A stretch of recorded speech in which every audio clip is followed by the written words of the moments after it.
prinsip negara. Apa prinsip negara tu? Dia nak pertahankan dia punya kedaulatan dia, hak-hak dia dan sebagainya. Dia ada prinsip. Jadi bila dia sambut Trump, dia bukan joget sekali dengan Trump. Apa benda joget dengan Trump?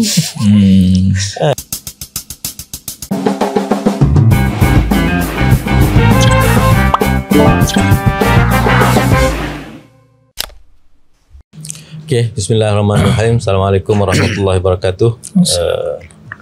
Salam. Kita tak ada ukat selama. Salam sejahtera. Jadi alhamdulillah hari ini kita bersama lagi sekali dalam podcast Fikir Dulu. Kita tempat berbeza sikit. Tempat berbeza sikit. Tempat pemikir. Tempat pemikir. Maknanya kita ubah suasana, ubah udara dan sebagainya lah. Jadi kita tengok hari ni banyak peristiwa dan banyak tajuk. Biasalah kita pun dah banyak tajuk sangat ni, kadang pilih tajuk pula susah. Tapi hari ni insyaAllah kita pilih topik tentang cabaran idealisme, perjuangan dalam berhadapan dengan realiti politik, sama ada tempatan ataupun antarabangsa. Jadi apa jalan tengahnya dan bagaimana pengalaman-pengalaman tu, satu-satu perjuangan tu boleh survive untuk dalam menghayati ataupun mengikut rentak ataupun melayani rentak politik semasa. Kadang kalau kita bercakap tentang idealisme saja, mungkin kita tak beri pemberatan kepada cabaran-cabaran menyebabkan approach kita tu realistik, tidak realistik. Khususnya bagi gerakan Islam di peringkat-peringkat awal, kemudian tak keluar-keluar daripada marhalah. Contoh, jadi di peringkat awal kita dalam pengalaman gerakan Islam ni, kita memang menerapkan prinsip-prinsip mabadi' dan sebagainya yang solid, yang harus dipahami, dipegang dan sebagainya. Itu idea kita di awal perjuangan. Maknanya orang masuk dalam gerakan dakwah ni, dia kena pegang pahaman tu mesti solid, jelas, clear. Tapi itu di satu peringkat ataupun pada level tertentu, untuk memberi kematangan kepada pembentukan saksiah, pemikiran dan sebagainya sebagai anggota dalam gerakan Islam. Tapi gerakan Islam itu sendiri dia terdedah kepada cabaran luar apabila berlaku perluasan dan penglibatan ataupun perpindahan daripada satu step ke satu step, satu marhalah ke satu marhalah. Dia menuntut keanjalan, menuntut kita melakukan muazanah, pengeimbangan antara pengaruh luar dengan kekuatan pegangan kita dalam harakah itu sendiri. Itu dalam, kalau kita bercakap tentang situasi dalam harakah. Begitu juga kalau kita kembangkan kepada negara tu, idea negara. Malaysia ni apa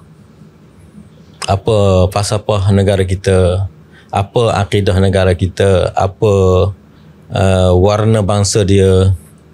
Itu yang menyebabkan terbentuknya dasar-dasar, dasar luar, dasar pendidikan, dasar ekonomi dan sebagainya keluar. Adalah atas dasar kita nak jadi apa, apakah kita faham tentang diri kita sebagai sebuah negara Malaysia. Jadi dalam kerangka itu juga kita akan berdepan dengan cabaran luar, ekosistem yang ekonomi, ekosistem politik, hubungan antarabangsa dan sebagainya akan menuntut daripada kita keanjalan dan muazanah.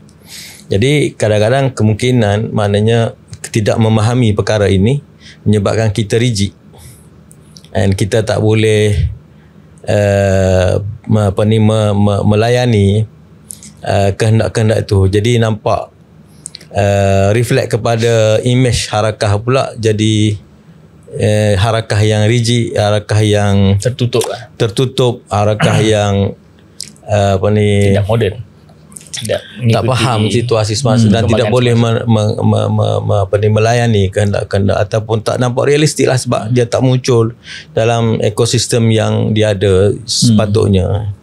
Dan keadaan ini kadang-kadang menyebabkan gerakan itu sendiri tak berani untuk tutup ke depan untuk mengambil tanggungjawab negara. Sebab cabaran tu besar.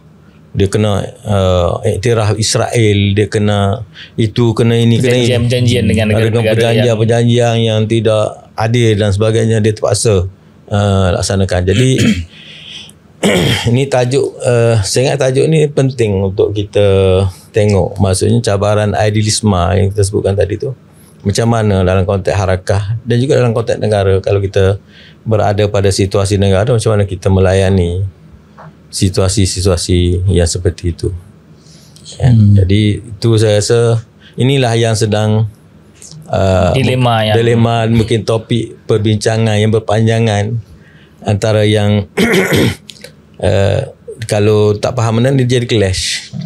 Yang ditermakan orang antara menjadi realis dan idealis, seolah-olah tidak mustahil boleh satu kedua tu sekali. Mana kalau terbuka tu dah jadi menyeleweng ke tak menyeleweng lagi.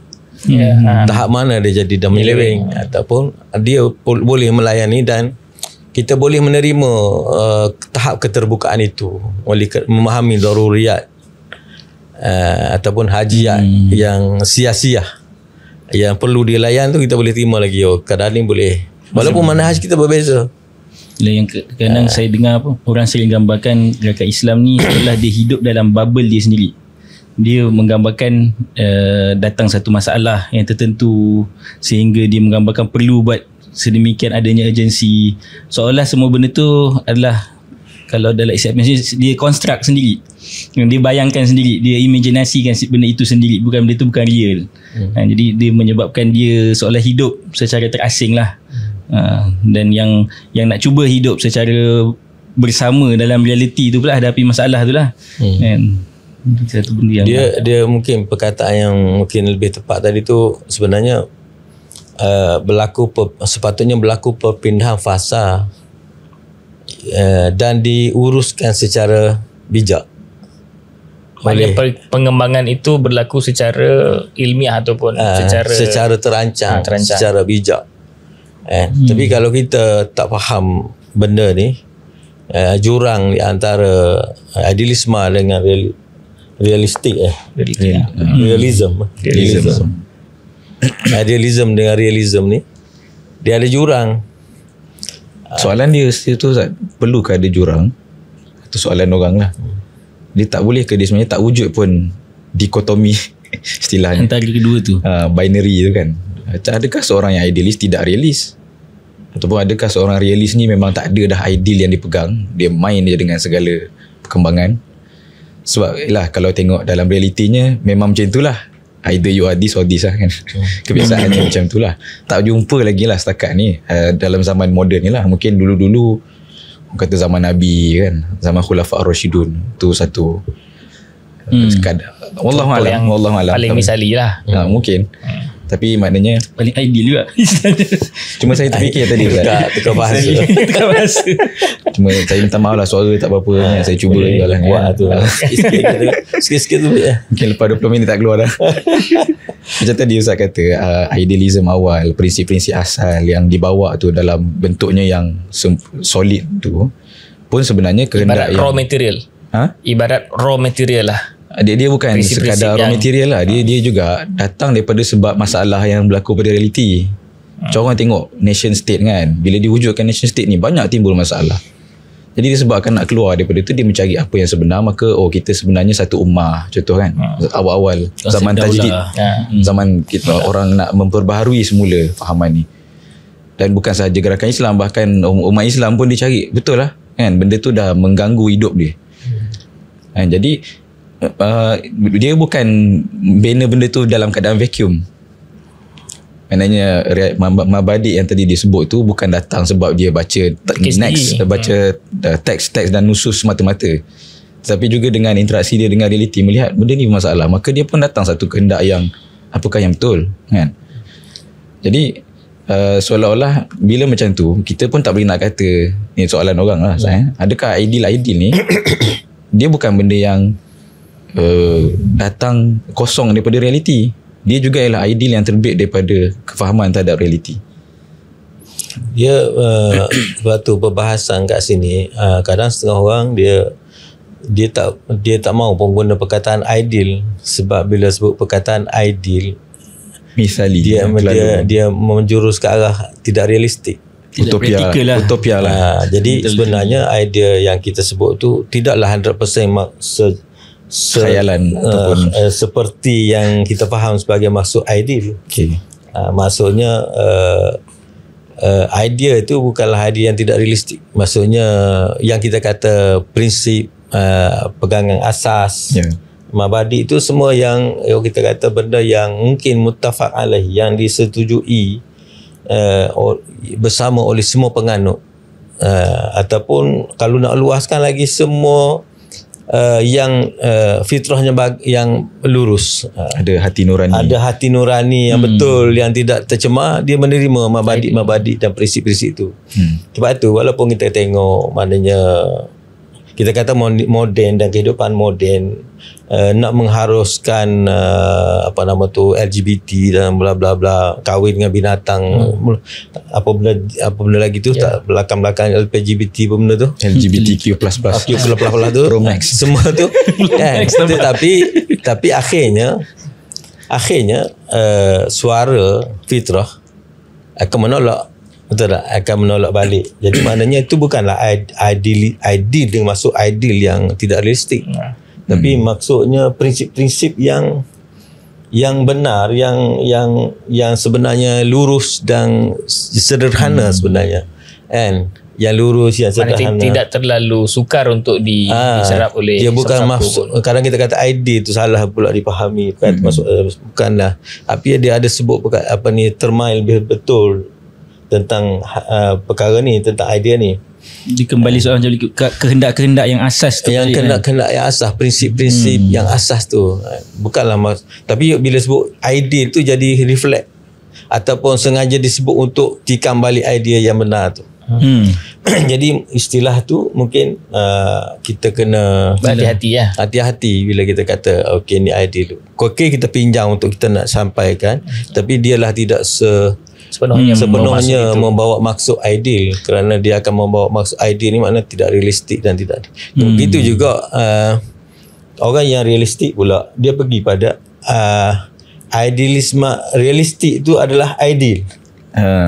Atas nama dia nak realistik tu, inilah ideal sebenarnya. Itulah yang ideal ia dah yang realistik. Yang secocok, yang bersesuaian. Dan ini benda ni ada dalam gerakan Islam juga. Maknanya pemikir gerakan Islam pergi ke situ, sehingga dia menganggap bahawa yang berlaku itulah yang ideal. Jadi pragmatik. Itulah yang ideal. Pragmatism dia dah menjadi ism yang defined. Dah jadi pragmatism dalam tu. Jadi dia tak ada dah pegangan yang asal, yang dulu haram dah jadi tak ada haram tu. Jadi halam. Halam tu ideal. Halam tu jadi ideal lah.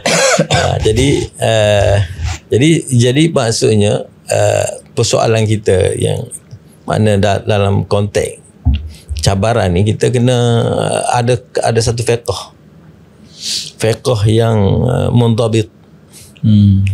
Macam mana kita berurusan dengan cabaran-cabaran yang baru ataupun realiti-realiti yang berada di luar yang mencabar, tanpa kita mengorbankan prinsip-prinsip. Maksudnya kalau kita bacalah dulu dalam dalam konteks amal jama'i maksudnya kita kata harakah, kata ra'yul imam wa naibuhu fima la nasafi fima la nasafi fima yahtamilu wujuhan iddah. Dia panggil apa istilahnya? Ma'mulun bihi. Ma'mulun bihi.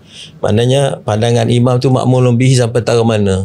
Sampai level-level yang begitu. Maksudnya sabab darurat, sabab rukhsah dan sebagainya. Jadi dia boleh mengambil pandang, ada disiplin di situ yang memandu kita. Maknanya darurat boleh tak kita define ini sebagai darurat dalam tempoh masa tertentu dalam hak tertentu. Kan?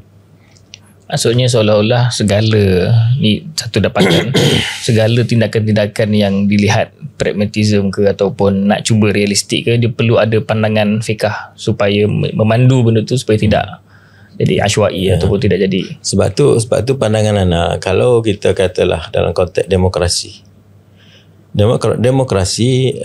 membenarkan pertukaran kuasa. Dan pertukaran kuasa secara aman. Dan fiqh pun, dalam fiqh Islam pun membenarkan pertukaran kuasa secara aman. Jadi bila kita terlibat dalam demokrasi, okey, apa yang berlaku bila harakat Islamiyah terlibat dalam demokrasi? Adakah dia akan mengamalkan demokrasi, maknanya akan jatuhkan, maknanya setiap kali dia akan berkempen untuk menjatuhkan kerajaan. Dia pembangkang pemerintah. Mesti nak menang punya. Kita maknanya sentiasanya untuk menukar kerajaan. Syariah menukar kerajaan itu dibenarkan, tetapi adakah menukar kerajaan itu dibenarkan pada waktu itu? Lepas tu, kalau ini pandangan peribadi lah, pandangan peribadi bagi anak, maknanya untuk menukar kerajaan perlu pada fatwa.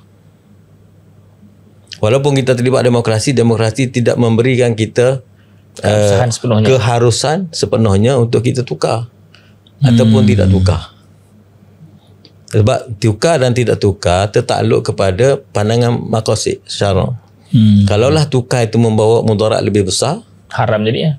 Haram jadinya, walaupun kita ada hak dari segi demokrasi.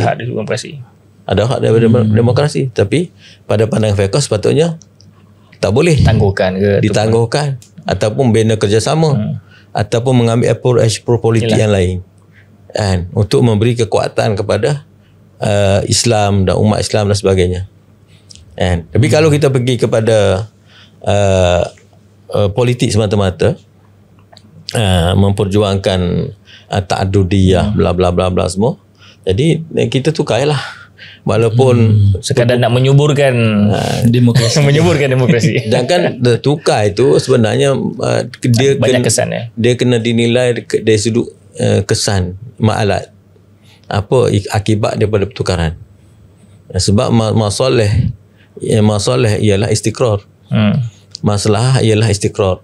Maknanya kestabilan dari segi kedaulatan agama, kestabilan dari segi politik, kestabilan dari segi ekonomi dan sebagainya, patutnya. Jadi masuk sini, poin kat situ ialah bagaimana menguruskan penglibatan ini, tapi mesti dalam itar ruang lingkup syariah. Bukan masuk bila kita kata kita pergi ke negara, tadi kita kata penglibatan dalam pilihan raya.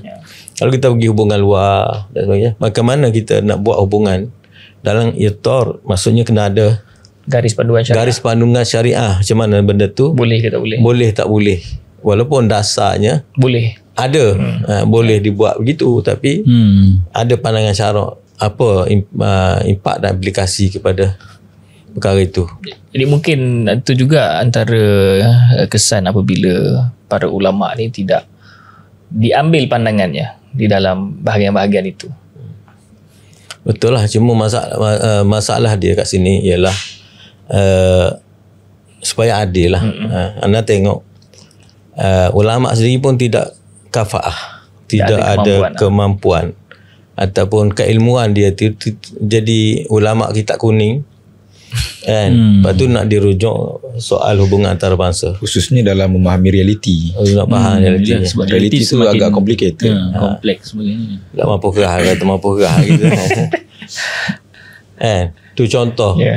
Macam mana ulama tu sendiri perlu masuk bila kita bercakap tentang, sebab tu dia kata cakap tentang syariah ataupun rujukan syar'i itu, kita bukan bercakap tentang haikal ulama, bukan tak syakal, penampilan luaran dia, jubah itu Bukan itu maksud dia. Maksud dia ialah fungsi peranan. Ada keilmuan tu. Kefahaman yang mendalam. Keilmuan, kefahaman yang mendalam, menyeluruh, memahami fiqh, maqasid dan sebagainya dalam semua aspek kehidupan.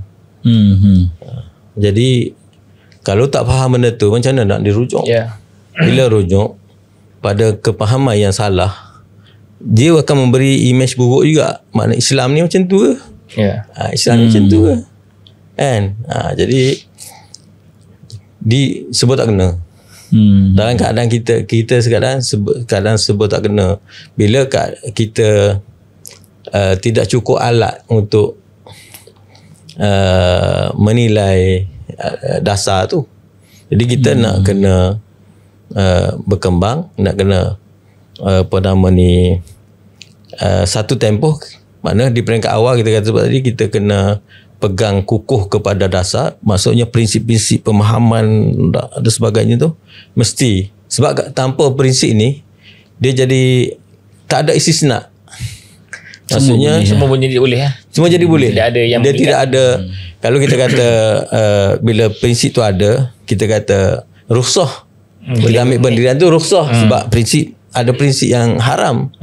Kita ambil rukhsah ataupun kita kata darurat. Tapi kalau yang prinsip ni tak clear, tak jelas, jadi sekupaya. Kan? Jadi istisna jadi usul. Jadi boleh berlaku semua. Rukhsah jadi azimah. Dah tak ada dos dah. Sama dos lah. Itu bahaya juga. Itu bahaya juga. Jadi sebab itu dalam nak bawa gerakan Islam ni, dan kalau nak bawa, bukan takat gerakan Islam lah, kalau nak memimpin negara sebagai kepimpinan Islam, dia perlu pada tahap pemahaman, pemikiran, asas yang kukuh dan keanjalan ijtihad yang berdisiplin tapi luas.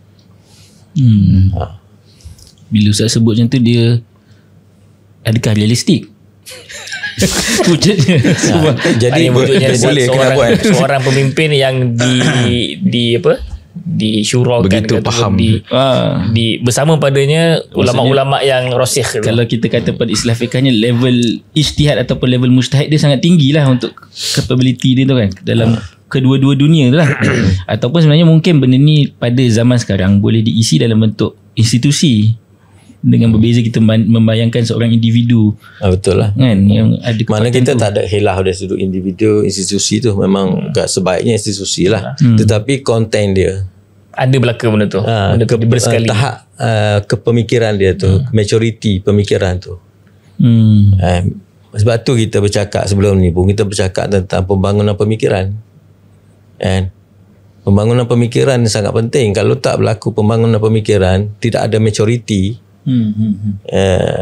dalam konteks pemikiran gerakan Islam, dia tak boleh handle.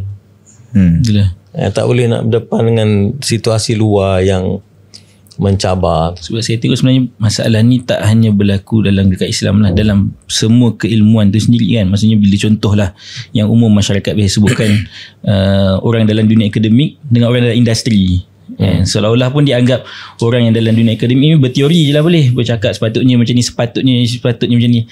Tapi bila dia nak cuba terjemah dalam industri, yang dikatakan industri pun, akhirnya dia pun tak boleh buat. Tapi what should, what is. What is ni real. What should. Maknanya macam kata falsafah dengan industri. Maknanya ada jurang. Lepas tu kita kata kita kena ada mungkin kita boleh iktiraf ada jurang. Tadi yang tak nak iktiraf ada jurang. Untuk soalan. Perlu ke ada jurang? Ada dikotomi tu. Tapi nak tak nak, sebab ini realiti dibangun di atas ilmu, asas yang lain. Jadi jurang tu mesti ada. Pemikiran ni datang daripada sumber yang lain. Kemudian realiti datang daripada idea yang lain. Jadi jurang tetap ada. Biasa orang sebut ideal tu datang daripada berfikir secara epistemologi, dan yang realistik ni datang bila mana interaksi fizikal kita terhadap apa yang ada. Hatta itu pun bukan sebenarnya apa yang berlaku di luar sana bukan datang daripada pemikiran kita. Dia datang daripada falsafah pemikiran lain. Kita katalah kita Islam, pemikiran Islam berdasar pada akidah, berdasar pada akhlak, nilai dan sebagainya. Dan pemikiran sana pemikiran maddi. Betul. Yang tidak meletakkan akidah, akhlak sebagai asas, nilai sebagai asas. Jadi realiti yang terbangun di atas pemikiran ini berbeza dengan realiti yang kita nak patut ada, yang patutnya berlaku. Jadi kalau realiti itu datang daripada idea ini, mungkin jurang tu kecil. Mana kata ada sedikit penyelewengan, perlu pada amar ma'ruf nahi munkar sikit-sikit.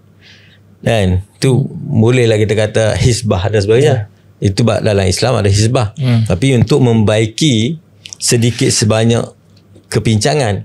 Tetapi dalam konteks hari ini bukannya hizbah, sebab dia kepincangan tu bermula daripada pemikiran lagi. Akidah lagi pemikiran tu. Jadi kepincangan berlaku tu bukan dalam konteks nak betulkan salah laku sikit-sikit. Jadi dia jam bila nak masuk tu. Dia ada jurang. Sebab tu maknanya muqarabat itu sangat tidak dengan mafhum lama qaribu wasadi itu tidak semudah itu. Muqarabat di antara realiti dengan idealisme tidak semudah itu. Bukan sekadar membaiki. Bukan baiki sikit-sikit, tanpa-tanpa dan sebagainya. Dia kena menukar terus formatnya daripada awal. Dia ada macam benda tu. Tapi nak tak nak, kita kena berdepan dengan realiti tu. Sebab itu maksudnya memahami jurang ataupun fiqh muqarabah ni, yang fiqh baru ni. Fiqh muqarabah ni dia kena ada fiqh sendiri yang faham realiti baru ni. Takat mana kita boleh bertolak ansur, takat mana kita kena pegang pada prinsip, takat mana hak darurat yang kita boleh tak sama. Kan? Sebab kita kata macam konteks dalam harakah kita mudah lah. Tapi kalau dalam negara pun, negara ada prinsip kenegaraan dia.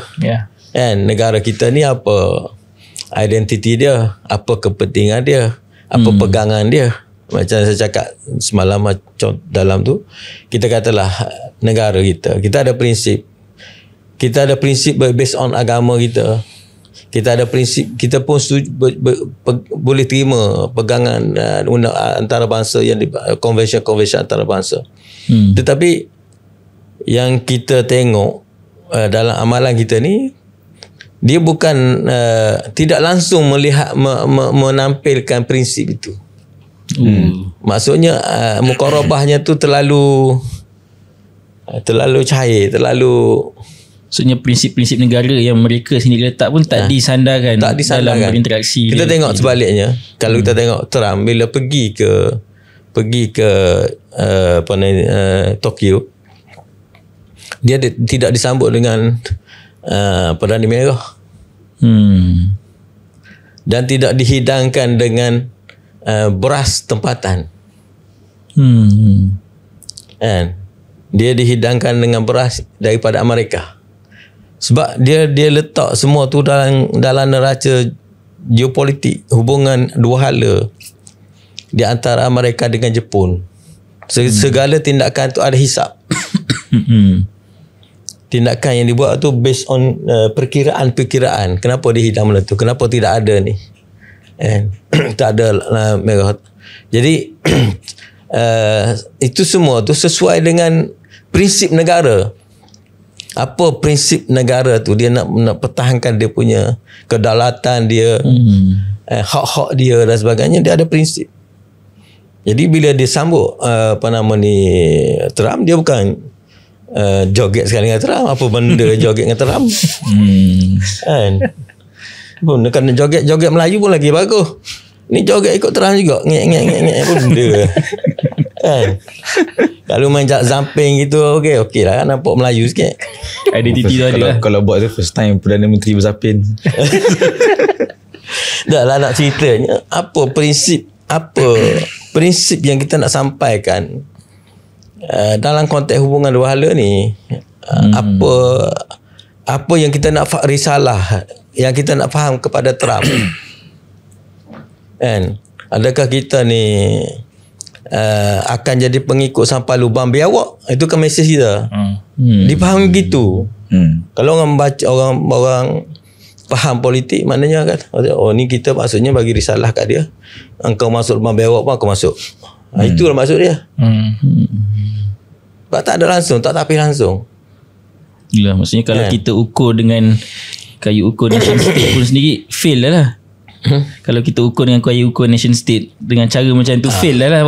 Belum jadi, kayu ukur jadi kalau balik pada tadi tu, kata-kata antara pegang pada prinsip dengan meraih meraih hubungan antara bangsa dan sebagainya, tak ada prinsip, tak ada itu contoh yang tak ada prinsip. Kan, tak ada fiqh dalam hubungan tu. Tak ada design. Apa designnya? Maknanya bukan sahaja tidak idealis, tapi sebenarnya pun tidak realis. Sebab kalau betul realis, maknanya dia memahami realiti itu dengan tujuan dia juga nak capai objektif dia.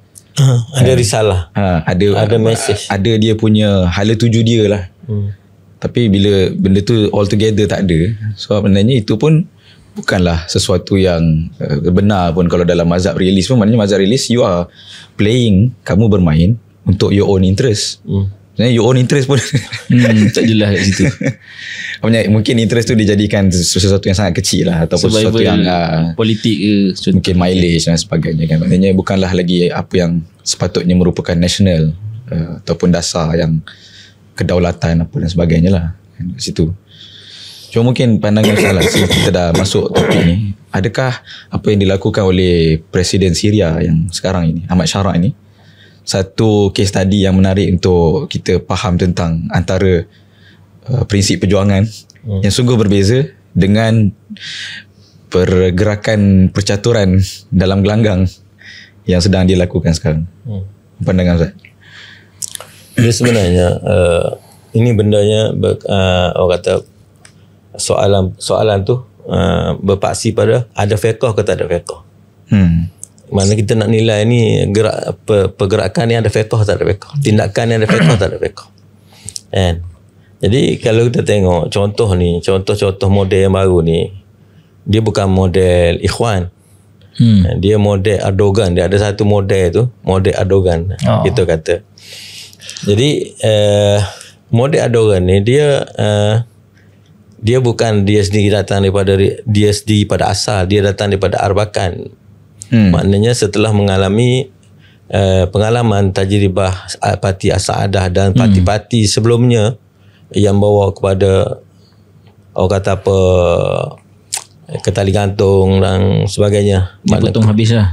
maknanya pengakhiran kepada kepimpinan tu yang bawa agama secara total dalam realiti yang ada tu, membawa kesudahan yang macam tu. Jadi dia ambil pengajaran dan pelajaran di situ untuk bawa approach baru. Jadi ada satu madrasah lah, boleh katakan madrasah approach dia Erbakan. Erbakan saya approach dia. Adnan Mandarai semua tu yang digantung kerana pergi haji tu. Itu satu pengalaman. Jadi yang membawa kepada approach Erdogan tu.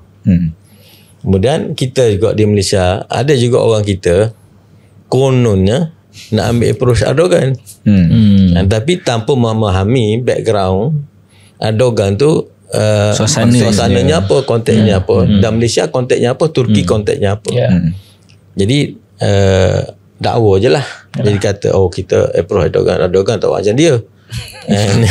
Dia tak apa-apa kan. Tapi kita tengok kat situ, kalau kita nak buat nak nilai Ahmad Shara, boleh kita ambil muqarabah tu. Maknanya kita tengok kalau anda sendiri akan sangat cenderung untuk melihat dia akan mengambil contoh Erdogan dari segi approach dia dengan konteks keadaan Syria pada waktu ini. Dan konteks dia macam mana dia, daripada mana dia akan bertitik tolak, dan apa approach dan pendirian dia dan sebagainya. Jadi Ustaz tengok approach tu dapat selesaikan masalah dikotomi dua tadi tu, cubaan menyelesaikan masalah dikotomi kedua antara betul. Maknanya dia cuba serap. Cari titik tengah. Dia cuba serap. Sekarang ni kita tak boleh bukan buat kesimpulan, kita memerhati. Kita memerhati dan maknanya daripada idea awal Tahrirus Syam yang orang kenal sebagai Salafi dan maknanya inkilab ataupun revolusi dan sebagainya tu, dia boleh berubah dengan cepat, boleh sesuaikan diri dengan cepat dengan situasi baru, iaitu idea kenegaraan, bawa ideologi kenegaraan daripada ideologi suar revolusi kepada national ke sebuah negara kan. Jadi fiqh di waktu mana dia prinsip-prinsip dan fiqh yang dipegang di waktu mana dia di peringkat revolusi tidak lagi dibawa ataupun ditransform kepada bentuk dia sebagai sebuah negara. Berubah lah maksud saya. Berubah. Adakah dia meninggal kan? Tak tahu dia tinggal ataupun dia transform. Simpan sekejap. Kalau macam Erdogan, kita tak tahu dia nak kata dia simpan sekejap ke tidak. Macam contohnya kalau katalah idea revolusi, maknanya dia akan memelihara hubungan baik dengan gerakan-gerakan Islam ataupun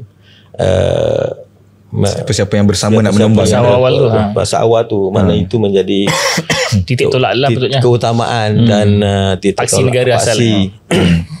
Tapi bila dia pergi pada negara, kepentingan negara tidak memihak untuk dia meneruskan hubungan tu, contoh. Okey. Jadi dia terpaksa mengambil pendirian terhadap benda tu. Dan dia dituntut untuk ambil pendirian. Jadi dia ambil pendirian. Apa kita nak kata, apakah pendirian dia itu kita tak dapat nak fiqh kan, ataupun nak describe kerana kita tak dapat info yang menyeluruh bagaimana dia handle perkara itu.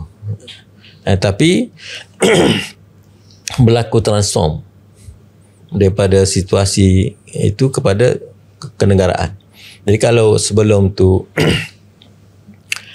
itu dia tidak contohnya hubungan dengan Barat, hubungan dengan Israel, hubungan dengan Iran, dengan Syria, hubungan dengan Israel berbeza. Tapi bila dia dah jadi negara, dia kena ambil pendirian yang berbeza. Tidak lagi pendirian yang dulunya mungkin dia pegang di waktu mana dia sebagai Tahrirus Syam. Tidak sepenuhnya dia boleh. Adakah pendirian tu merubah prinsip atau pendirian tu adalah pendekatan strategi? Banyak darurat kalau kata benda tu dibuat di sini, mungkin ustaz orang pertama kata dia ni tak ada prinsip. Maknanya contoh orang cakap kan, konteks ataupun dia buat situ kita faham sebagai satu perubahan semua kan. Tapi mungkin benda yang sama juga sedang dilakukan di sini. Yang sedang berpencak dan sebagainya apa ni. Kejar soalan pergi ke sini patah balik ke sini. Kan maksudnya kenapa boleh kita boleh istilahnya ada satu husnuzan lah dengan Ahmad Syarak dalam soal ni. Dia bagi anda lah, maksudnya sebagai mana kita boleh bagi dia takyif fiqhi. Takyif fiqhi kepada satu-satu tindakan tu. Bahasa Melayu tahu takyif fiqhi kepada satu-satu tindakan tu, kita boleh, kalau boleh kita takif ke takim? Takim dinilai, tapi dia structure dalam ruang rangka darurat ke dia ada takif dia. Kenapa dia buat benda tu? Dia ada takif fiqhi. Ini bab apa? Bab darurat ke, bab rukhsah ke, bab apa? Dia ambil dan define begitu. Maknanya kita boleh katalah dia hubungan dia dengan Israel, contoh. Dia buat takif, dia bukan buat terbuka. Bukan terbuka, dia ada perkiraan dia kenapa dia buat benda tu. Mungkin setengah pihak tak setuju. Memandang based on dia punya background, dia tak setujulah. Tapi oleh kerana dia sebagai negara dan meletakkan kepentingan Syria pada fasa ini tertinggi. Itu semua takif. Dan skop hubungan dia dengan Israel tu macam mana? Jadi maksud Ustaz, bila dilihat dengan kadar yang dia buat sekarang ni, kita nampak macam dia buat tu sebagai satu istisnai. Masih ada takif. Masih ada wajah fiqah kat situ. Masih ada wajah fiqah, boleh ditakif secara fikhinya. Kalau contohnya Malaysia pada tahun depan melakukan perjanjian normalisasi dengan Israel, adakah di situ boleh terpakai juga? Boleh terpakai. Kita kena pandangan takif, yang sama. kita tengok takif. Kita kena tengok takif fikih tu. Takif fikih ni bukan satu yang sabit. Maksudnya takif tu adalah penilaian situasi berasas pada andaian wakil. Mana sejak mana benda yang boleh ditanazul dan tak boleh ditanazul. Sekarang ni soal kita di sini ialah, ada tak takif fikih tu? Yang joget tu. Yang ada bukan semua dasar. Yang ada tabrir fikih. Jadi kat situ kalau kita tengok tabrir ataupun lus, tak ada tabrir pun lus. Walaupun cabut nyacang terus. Macam mana tu? Pakai baru. Cabut nyacang maknanya penonton tak faham. Tak faham kalau orang Ana ni ada pengalaman dulu, Ana bela kambing. Okey. Bela zaman dulu bela kambing kat kampung, dia ada nyacang lah, nyacang. Tak tahu. Ikat tali tegak. Okey. Ikat tali tegak, kata kita tambak dia bukan tambak kat pokok, tapi kita buat kayu gitu. Ada kayu tu kita ikat tali ujung. Lepas tu kita pacak kat tanah. Kita pacak kat tanah nyacang untuk tambak lembu. Tambak kambing. Jadi kambing tu akan makan sekitar hima dia yang hima kat situ lah, sepadan dia lah yang dia dibenarkan. Betul tak? Jadi kalau cabut nyacang ni maknanya dia tak makan ni lah, dia makan orang lain. Dia ke sana. Kena faham dulu falsafah. Jadi adakah siasah ini masih dipegang oleh prinsip? Ada guideline dia, guideline dalam khatul ahmar dia. Ada dalam takif fiqhi. Kalau nak kata bab syariah secara fiqhnya kita kata takif fiqhi. Maksudnya dipandu oleh prinsip. Tapi sebab kedua-duanya tak jelas kan? Maksudnya nak kata si pihak ini ada takif fiqhi dan yang ini tak ada, macam mana letakkan? Sebab kedua-dua benda tu bukanlah benda yang jelas kan, sebab dia adalah benda yang bersifat dalaman. Itu sebab kita kata tadi tu keupayaan ijtihad, keilmuan itu yang menentukan. Iaitu menentukan kan? Pada kita yang memerhati ni patutnya fuqaha dia ataupun dalam Islam sepatutnya fuqaha dengan umara ni tidak pisah. Maksudnya dia faham. Mana kalau dia tu seorang yang ada ilmu syariat, ada ilmu politik dan sebagainya, dia satu je. Kan? Sekarang ni kita katalah kalau kita balik pada Syria, dia di peringkat nak start, dia meralah awal nak letakkan asas-asas kenegaraan. And logika dia bertembung. Dia mencari pertembungan dengan pihak-pihak lain. Dia tak mungkin mencari pertembungan dengan pihak lain. Dan bila dia berhubung dengan ni, contoh dengan Israel, Ana bukan nak tabrik, Ana cuba cari takif. Maknanya dia cakap dia bukan nak berdamai dengan Israel, tetapi adalah kepentingan dia orang dan kita. Dia mencari titik temu di mana berdamai itu penting untuk dia dan untuk kita. Dia kata untuk Syria. Atau mungkin dia kata dia tidak berdamai tapi dia tidak berperang. Dia tidak membawa erti dia nak iktiraf. Tetapi mencari titik temu bahawa masalah kedua-dua pihak ialah tidak mencari pertembungan. Itu dia tak takif fiqhi dekat sana. Bukan makna dia ibarat hudnah Ustaz. Hudnah maksudnya dia akan cari ada takif fiqhi dia kat sana. Tapi adakah dengan kat situ possibility, kemungkinan sebenarnya prinsip pun dah hilang demi dia untuk kekal kuasa tu pun adalah satu possibility yang telah kita boleh nafikan. Itu kita kena tengok. Kita tak boleh hukum dengan itu sahaja. Dengan itu sahaja yang kita tengok benda tu masih dalam takif fiqhi, kita kata okey. Kita tak boleh nak hukum dia dah sebab dia masih ada nyacang.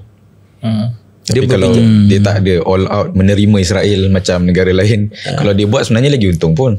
Dia ada nyacang lagi maksudnya. Berpijak pada nyacang. Macam mana nak soalan saya ni, macam mana nak kita boleh memerhati tapi kita boleh bersikap adil letak satu. Kadang kita sekali dalam satu tempoh perubahan tengok, sebab contohnya dia nak kekal kewujudan dia pada rakyat dia pun, dia kena menunjukkan dia ada prinsip hasrat, tu dia masih lagi ada prinsip tu. Jadi permainan tu halus lah. Sebab itulah hink dalam politik Islam. Dia kena ada hink, ada al-hadas, maksudnya kebijaksanaan politik tu kena ada. Sebab tu dalam fiqh kepimpinan Islam dia ada pergabungan antara ilmu dengan kebijaksanaan politik. Al-hink wal hadas sebenarnya. Al-hadsu tu ada dalam vocabulary sifat-sifat imamah. Jadi benda tu kena faham. Maksudnya sebab tu prasyarat kepada kepimpinan tu kalau ikut Islam dia kena faham, kena ada tahap. Syarat ijtihad tu sebenarnya sangat penting. Syarat ijtihad. Tapi kita yang memerhati kan. Kalau kita ada kefahaman, kita tidak sembrono. Maksud tadi kita balik pada tajuk kita tu, kita ada fiqh dekat sana. Kan? Ada fiqh untuk kita macam mana kita buat muqarabah ataupun bahasa Melayu kata muqarabah dengan realiti yang untuk mengisi gap tu lah, mengisi jurang penyesuaian. Dalam mengisi jurang tu masih lagi beristinad, bersandarkan kepada takyif yang dibenarkan. Kalau hudnah ada syarat dia, tempoh dia, ada tempoh dia, maknanya dia akan itlak gitu kan. Dia bukan itlak. Tapi kalau tak faham hudnah, tak faham ini, tiba-tiba buat. Jadi disiplin tu kat mana? Apa yang mengikat? Apa yang mengikat dia? Dia tak ada disiplin. Jadi bila tak ada disiplin, jadi dia rilis yang sepatutnya dia jadi pengecualian, jadi asas. Semua sama dah, tak ada dah pengecualian, tak pengecualian. Semua boleh belaka. Sebab itu beza dia maknanya. Sebab itu maknanya daripada kalau kata dalam konteks gerakan Islam, pengukuhan kepada prinsip-prinsip pegangan idea Islam tu di peringkat awal mesti total mantap dan betul. Tapi lepas pada tu dia kena faham tentang keanjalan, kena faham realiti pun betul, total juga sebenarnya. Total kena faham betul. Kalau tak boleh jadi masalah. Tapi realiti akan menuntut untuk sentiasa dikembangkan juga kefahaman dia. Jadi kita tak boleh nak kata awal-awal tu inilah realiti yang 100 tahun macam ni juga realiti dia. Taklah, realiti tu benda yang keadaan semasa, konteks tu memang berubah. Dia bukan realiti, prinsip. Yelah. Kalau realiti memang dah berubah. Okey. Sawabit lah kalau istilah syaratnya. Yang kita selalu bahasa kita bicara sawabit. So maknanya mungkin dua sudut yang perlu dikembangkan dari sudut gerakan Islam ni. Satu, kefahaman terhadap keperluan ataupun realiti semasa dan seumpamanya, itu dikembangkan supaya sesuai dengan perkembangan harakah. Dalam masa yang sama, ketatnya dia pada disiplin syariah itu, pegangan itu, supaya dia bila nak kembang dia masih lagi ada ngacang. Jadi kacang. Sebab yelah yang berlaku sekarang ni, dia macam tadilah kalau patah balik awal tadi sebut tu, orang secara simplistik pergi kepada dua-dua ni. Ada yang secara simplistik kata tak, kita berpegang dengan ni, kita menolak yang dikatakan sebagai idealis tu. Kemudian ada yang simplistik kata demi survival, demi kalau tidak kita tak buat macam ni, kita tak, semua benda jadi mubah, semua benda jadi demi umat. Jadi yang biasanya berlaku itulah yang berlaku. So sebab itu dalam hal ni, dalam perbincangan kita hari ni, satu terma yang patut ni ialah orang selalu bercakap tentang fiqhul waqi'. Sebenarnya dia nak cuba nak letak buat muqarabah kepada apakah taklif semasa fiqhi kepada harakah ataupun negara untuk mendepani cabaran-cabaran. Bagi kita tengok contohlah cara Erdogan, cara masyarakat sekarang dengan cara Mursi dan cara siapa nama Nurunushi. Semua tu ada beza tu, cara muqarabah. Tak satu. Jadi setiap satu tu melambangkan satu sekolah pemikiran, satu mazhab lah. Bukan model cara ataupun dia macam pendekatan. berlaku pendekatan secara afawi. Dia tidak madrusah. Okey. Pendirian tu betul, pendirian Mursi betul, tapi kurang madrusah. Mungkin betul ke dia kena cakap gini, ataupun dia perlu ngelak dulu. Madrasah ni maksud apa bagi Well studied. well studied. Bagi orang faham. Well informed. Maknanya Mempunyai maklumat yang cukup lah. maknanya kita memanglah kalau dari segi prinsip asal pun sebut Israel. No Israel. No. Tapi macam mana tak nak takbir benda tu dalam situasi ini? Ya. Kan? Macam mana tak buat muraqabah itu dalam situasi ini? Dalam situasi tertentu. Mestilah suatu yang madrusah, yang di study. Macam mana tak nak ungkap. Tapi kalau main boom, tak kira dah, tak ada dah tolak campur kali bagi apa semua tu. Semangat lah. Jadi semangat, jadi tubik lidah gitu je. Kan? Memanglah ada benda tu, tak payah kita kata pun ada dalam kitab. Tapi bila kita nak bercakap, kan, kita nak kata ambil itu adalah dasar, ataupun orang akan faham ini adalah dasar, ini adalah pendirian, ini adalah pendekatan. Jadi anda nak cakap macam mana? Jadi kaedah tu, kan. Tapi ada yang setengah tu macam kita nampak longgar, kan. Kelonggaran tu yang kita kena study, adakah masih dalam itar ataupun sudah loose daripada itar, ataupun dia dah langgar tapi tak terlajak sangat. Dekat situlah yang kita, dan politik dia akan main kat situ, dia tak akan main dekat prinsip-prinsip ni, kan. Yang tu lebih mudah lah.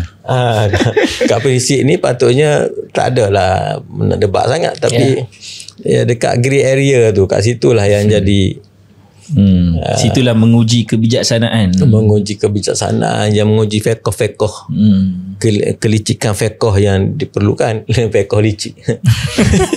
Mungkin kalau mungkin macam yang biasa penonton-penonton kita tengok pun, kalau dan saya rasa diiktiraf pun lah secara worldwide-nya, satu contoh lah, maknanya contoh Hamas juga Ustaz. Macam mana Hamas berinteraksi dengan US. Mungkin boleh Ustaz ulas maknanya cara dia dari sudut tadi tu, antara prinsip dengan Yalah, Hamas dia meletakkan diri dia sebagai dia tahu lunas undang-undang antara perjuangan Islam semua tu, faham dah. Tu belakang lah. Tapi dia bergerak dalam lunas undang-undang antarabangsa yang dibenarkan, dia faham tu. Dengan dia meraih lunas undang-undang itulah dia dapat mempertahankan hak dia untuk tidak meletakkan senjata dan sebagainya, untuk dia jadi hubungan itu diletak di atas asas orang kata apa, lunas yang diterima tu. Jadi takyif yang dibuat kat situ, kata apa, tanazul prinsip dan prinsip, kita nak nilai kat situ dia masih pegang kukuh untuk tidak mengiktiraf Israel. Tetapi dia menerima peranan US, peranan lain yang untuk maknanya yang tidak direct untuk menghubungkan. Itu maksudnya itu muqarabah dia. Muqarabah dia. Muqarabah Hamas dia tidak boleh, kalau dia berhubung terus dengan Israel maksudnya iktiraf. Itu dah langgar sawabit dah. Dah langgar sawabit dia lah, sebab dia dah tapi ni tak boleh. Tidak berunding dengan penjajah. Jangan berunding dengan penjajah, iktiraf penjajah. Jadi itu prinsip lah. Kalau dia pergi sampai satu masa dia berunding terus, itu kita maksudnya buat muqarabah baru lah. Kena buat muqarabah. Kita tengok dia akan cari sendiri muqarabah. Dia akan cari sendiri muqarabah untuk dia dapatkan benda tu, syariah kepada benda tu, dan sokongan orang penyokong dia boleh menerima muqarabah itu. Maksudnya seolah-olah jadilah macam mana pun seseorang itu perlu jelas apa yang dia nak buat sebenarnya. Maksudnya kalaulah dia kata memang dia dah nak iktiraf Israel, Palestin ni tak ada masa depan, jadi masa depan kita adalah berdamai selama-lamanya, kita kata yang tu dah memang habis lah, lebuh habis lah. Tapi kalau selagi mana dia masih lagi ni, kalau tanya pasal Hamas, yang kalau kita terok tahu tak? Banyak pakai baru ni. Kena buat satu podcast lain. Kita desak asak dia. Hamas boleh pergi sehingga tahap apa nama ni, dia panggil hudnah tempoh yang panjang. Itu dah kira satu muqarabah dah tu. Sebab biasa hudnah ni pendek.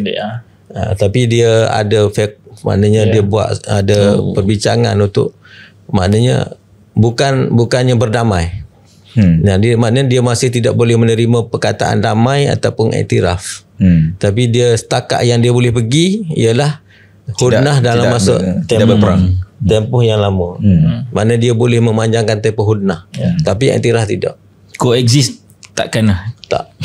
Kalau coexist tu pergi pada prinsip lah. Jadi dekat situlah orang kata apa tekanan antarabangsa ataupun situasi antarabangsa akan menekan dia masih maknanya dia boleh berdepan dengan tekanan antarabangsa sehingga level itu. Soalan Ustaz. Ni bukan bukan maksudnya adakah tindakan-tindakan tanya penonton. Mewakili penonton. Maknanya bila Hamas nak buat satu perkara, adakah di sana ada perbincangan dengan ulama ke, contohlah orang katakan mesti kena ada nazar syar'i ke apa ke dalam apa-apa keputusan lah. Mesti lah. Maknanya dalam Hamas tu diri dia orang memang background pendidikan dia pun syar'i, dan dia orang pun pendidikan di Gaza tu sendiri pun syar'i lah. Maknanya besarnya dia orang background syar'i. Malakah tu adalah upaya background dia orang tu sendiri pemikiran syar'i tu dah establish lebih awal. Ataupun sebenarnya apa yang dilakukan oleh Hamas ini, dia tidaklah memerlukan seorang yang terlalu pakar di dalam syariah, terlalu mendalam, kerana dia adalah benda yang asasi pun, haknya sebagai seorang yang dia perlu pada layer ijtihad juga. Maksudnya ijtihad, ada benda yang perlu fatwa. Yang macam tadi tu contohlah, macam dia nak mengambil pendekatan contoh perang, dia boleh tak bunuh orang awam contoh. Semua tu dawabit kan, yang dia tak buat. Maksudnya dia jaga sampai dia jaga betul lah. Dia jaga sampai sekarang. Macam mana dia layang tawanan. Macam mana dia berunding. Dia runding ada skop rundingan. Jadi background syar'i itu kita nampak, takyif syar'i itu nampak jelas. Dan dia tak langgar benda-benda prinsip-prinsip syar'i itu, syariah. Jadi kita nampak kat situ tu. Macam sekarang kita kata fasa ke depan, Hamas tak akan ni realistiknya tak menerima untuk dia tidak memerintah. Tu sebenarnya kalau kita kata kewajipan memerintah, patut dia ke depan memerintah. Takkan nak bagi kepada proksi penjajah melaksanakan hukum Allah dan sebagainya. Prinsip dia. Tapi dia menerima hakikat bahawa situasi yang ada bukan daulah pun. Keadaan hari ni punya keadaan. Bukan daulah pun. Ini takyif yang kita boleh buat. Kita boleh analisa pendirian tu. Bukan daulah pun. Jadi fiqh daulah tu tak berlaku lagi kat situ. Untuk anda nak apply fiqh daulah seolah-olah dia di marhalah daulah, tak betul. Dia bukan di marhalah daulah pun. Dia di marhalah itu. Jadi pengalaman pula mengatakan bahawa jika sekiranya dia ambil tanggungjawab, dia tak mampu. Tidak di luar kemampuan dia. Yang lagi menggadai pula qadiyah asal. Sekarang ni kalau sebelum ni kerosakan tu tak sebesar ini. Sekarang ni 90%, 85% bangun runtuh apa semua, infra bla bla bla semua tak ada apa semua. Hubungan antarabangsa yang hancur lebur apa semua. Duduk situ cari nyakit lah. Betul tak? Kalau orang tak istirahat, tak nak ambil duit mana? Nak bangunkan balik yang perlu berapa miliar dolar untuk bangunkan balik kan. Jadi kepintarannya dia tak ambil, tak payah. Sebab pengalamannya pun bila dia ambil pentadbiran tahun 2007 ke atas tu, tak cukup hitih pun. Sebab tu lepas pada tu tak sempat pilihan raya lain pun, dia dah serah dah kan kepada patah-patah tadbir, dia tak mau. Sebab beban tu terlalu berat. Mana boleh parti ataupun pertubuhan yang bukan kerajaan dan tidak diiktiraf menanggung beban kerajaan. Besar kan, besar. Jadi dan itu juga akan mengikat prinsip-prinsip dia. Bila dia duduk jadi kerajaan, dia kena timbang macam masyarakat tu. Dan dia tak bersedia untuk itu. Dia tak bersedia untuk itu. Jadi fiqh baru dia kena terima. Dan orang mungkin pengikut dia tak boleh terima. Pengikut dia dan orang Islam ni tak boleh terima kalau dia tabani fiqh yang pelik-pelik. Jadi itu kepandaian dan kebijaksanaan. Cuma kalau itu akan bawa pada satu tanggapan lain pula lah. Maknanya kalau begitu yang layak memerintah ni untuk maslahat orang Palestin ni Fatah. Kita tak sebut macam tu lah. Yelah, difahami begitulah. Kalau lah Hamas tak boleh nak ni, maknanya Hamas akui lah. Dia kepimpinan Palestin. Dia sebab tu dia buat muqarabah. Sekarang ni dia buat muqarabah supaya lujnah teknokrat tu. Dia ada orang tu orang yang ditapis, yang tidak secara iktilaf, tidak korup, tidak itu, tidak ini. Jadi ada je dalam Wataniyah Palestiniyah. Ada je dalam Fatah apa semua tu orang yang bersih, yang bagus-bagus. Tapi dan dia pun terlibat jugalah nanti dalam kerajaan secara jadi maknanya tu muqarabah.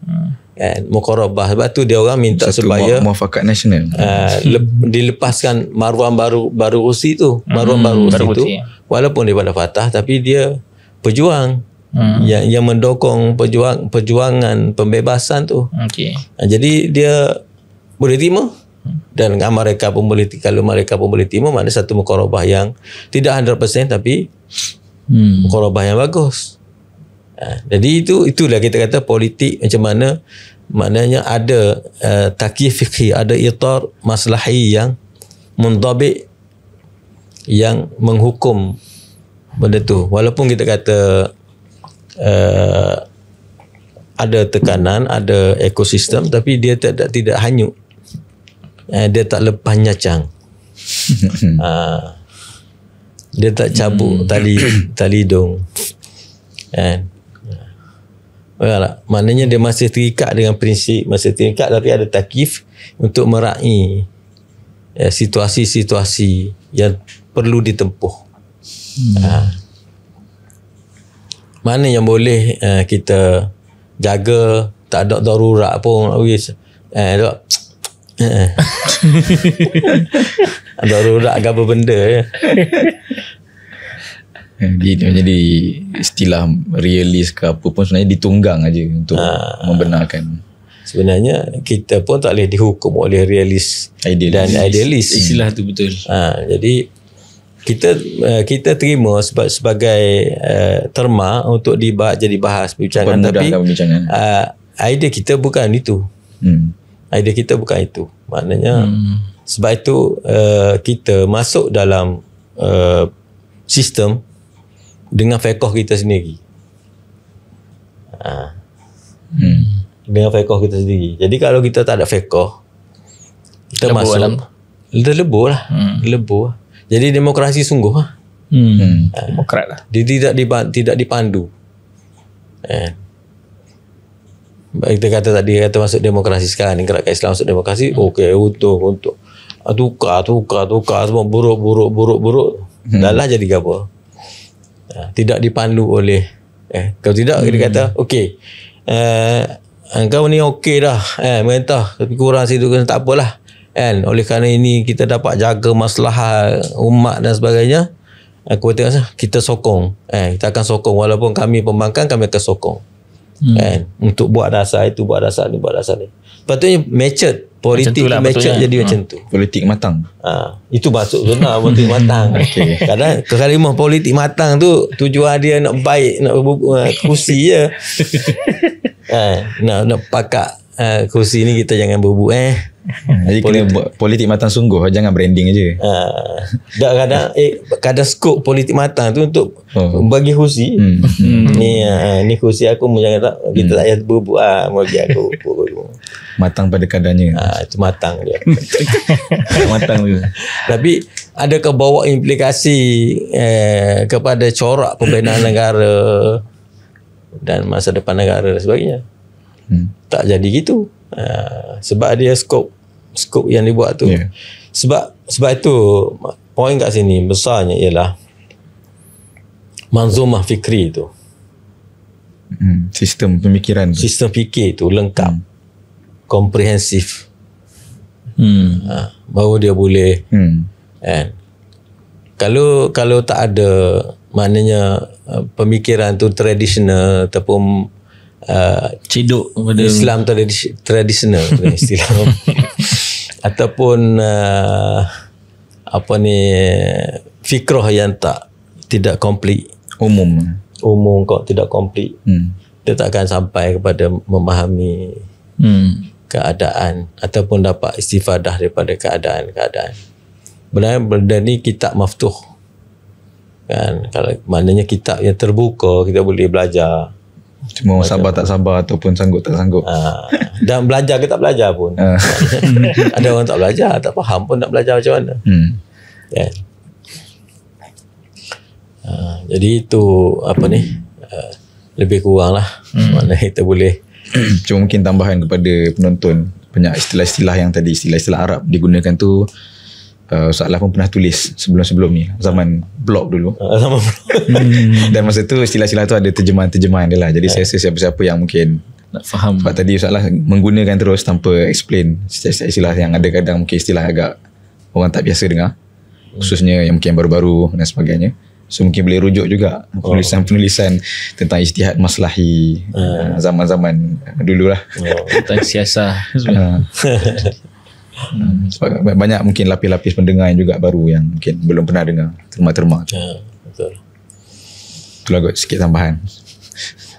Jadi alhamdulillah kita boleh kot perbincangan kita untuk hari ni tentang muqarabah taqi fiqhi antara memelihara idealisme perjuangan, ni guna istilah pinjam, dengan cabaran realiti sama ada nasional ataupun geopolitik antarabangsa. Mana pengalaman harakah-harakah, gerakan-gerakan Islam dalam berdepan dengan perkara tadi. Jadi maknanya kita dengan pemikiran kita, dengan idea kita yang fikrah kita berinteraksi yang lengkap, macam mana kita boleh berinteraksi, mana kita boleh bergerak dalam ekosistem yang nampak konfront, tetapi ada muqarabah yang kita boleh approach yang boleh kita ambil. Perlulah kepada ijtihad, perlu kepada keilmuan, kepada penelitian fiqhi yang cermat, yang madrusah, yang well study. Bahasa Melayu tak reti. Yang study, dikaji dan study betul-betul untuk memahami realiti itu, bukan sembrono ambil mafhum terma maslahah ataupun maqasid terbang secara tidak ada bebas, tanpa disiplin dan tanpa aturan-aturan istihad yang sepatutnya kita pegang.